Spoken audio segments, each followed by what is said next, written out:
तो बच्चों, let's see the question, and the question is equal volume of hydrogen and oxygen gas are placed in the container with a pinhole through which both can escape.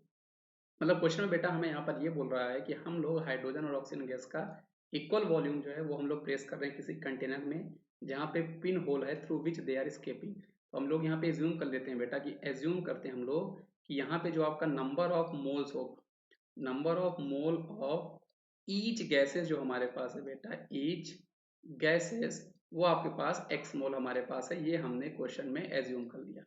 अब question हमसे ये बोल रहा है बेटा कि what fraction of oxygen escape at the time required for one half of the oxygen to be escape। मतलब कितना फ्रैक्शन ऑफ ऑक्सीजन जो है वो हमारा escape करने वाला है इन द टाइम रिक्वायर्ड, और जितना आपका one half of the time hydrogen जो है वो आपका escape कर रहा है। इस क्वेश्चन को हमें ये सॉल्व करना है।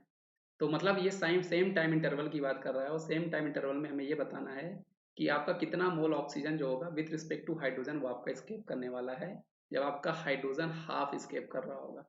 तो इस क्वेश्चन को हम लोग सॉल्व करते हैं बेटा। तो इस क्वेश्चन को सॉल्व करने के लिए बेटा हम लोग यहाँ पर जो आपका ग्राहम्स डिफ्यूजन लॉ होता है बेटा वो हम लोग यूज करने वाले हैं। कौन सा लॉ बेटा? ग्राहम्स डिफ्यूजन लॉ हम लोग यूज करते हैं।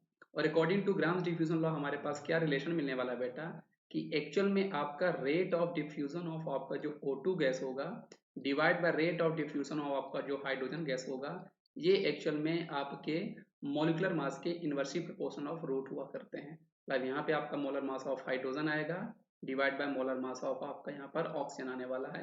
ये हमें बेटा ग्राहम्स डिफ्यूजन लॉ से ये हमें स्टेटमेंट मिला करता है। अब एक्चुअली बेटा यहाँ पर क्वेश्चन में हमसे नंबर ऑफ मोल्स की बात कर रहा है बेटा। तो रेट होता क्या है? Change with respect to time. तो यहाँ पे चेंज हमारे पास गैसियस मोल के हो रहे हैं, इसलिए यहाँ पर आपका जो रेट ऑफ O2 होगा बेटा वो हमारा क्या होगा? Number of moles of O2 divide by time. ऐसे ही अगर आपको रेट ऑफ यहाँ पे हाइड्रोजन हमें पता करना है बेटा कि आपका number of moles of hydrogen divide by time होने वाला है। क्योंकि उसने सेम टाइम फ्रैक्शन की बात कर रहा है तो इसलिए टाइम दोनों पे सेम होने वाला है। आप क्वेश्चन को अच्छे से रीड करो बेटा। बोल रहा है हमारे पास what fraction of oxygen gas escape in the time required.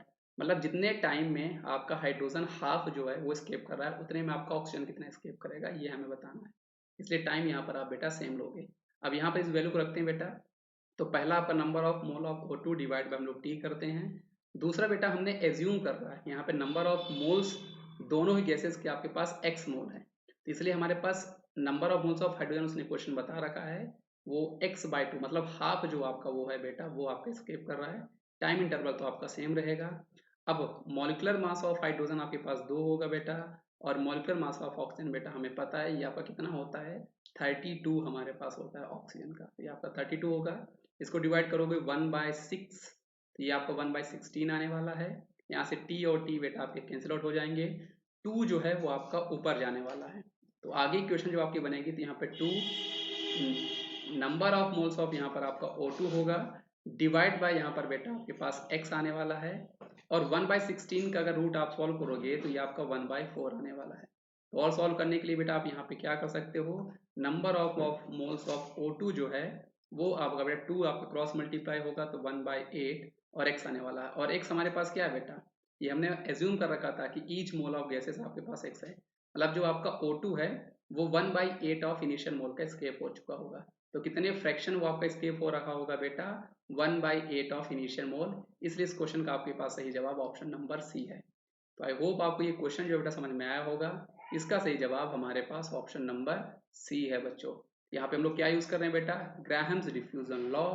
Thank you बच्चों।